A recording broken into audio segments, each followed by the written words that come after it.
6% de chute à la bourse d'Istanbul ce lundi, une livre turque qui enregistre de nouveaux records historiques à la baisse. Visiblement, les marchés financiers s'inquiètent de la suite des événements en Turquie après le revers électoral subi par le parti AKP du président Erdogan. Le parti AKP a certes remporté les élections puisqu'il est en tête avec 41% des voix, mais c'est insuffisant pour former un gouvernement seul.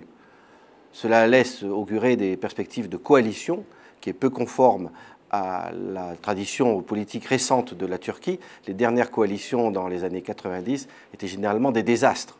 C'est ce qu'inquiètent les marchés. Différents scénarios se présentent. Le premier serait un gouvernement AKP minoritaire, ce qui serait assez difficile car le gouvernement pourrait tomber à tout moment et c'est d'ailleurs la raison pour laquelle le président Erdogan l'a exclu.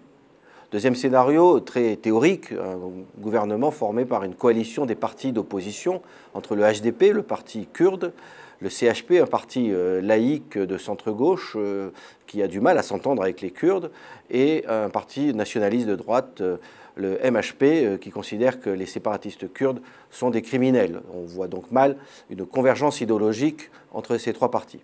Troisième scénario, le plus probable peut-être, serait une coalition entre l'AKP, qui est arrivé en tête, et un des trois partis d'opposition, mais c'est difficile, car ces trois partis traitent le régime Erdogan de régime de voleurs et de corrompus.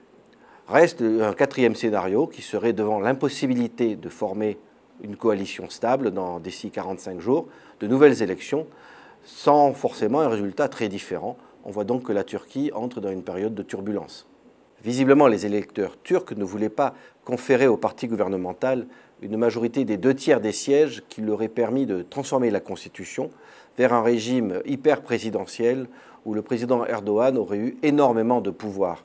Ce qui inquiétait des électeurs que j'ai rencontrés à Istanbul ces derniers jours, qui avaient voté AKP il y a quelques années et qui ne le font plus devant les dérives autoritaires du régime.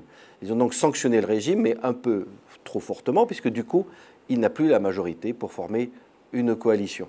On peut aussi avoir d'autres explications, comme la hausse du chômage, en raison de la chute spectaculaire de la croissance économique, et les affaires de corruption qui touchent des proches du président Erdogan.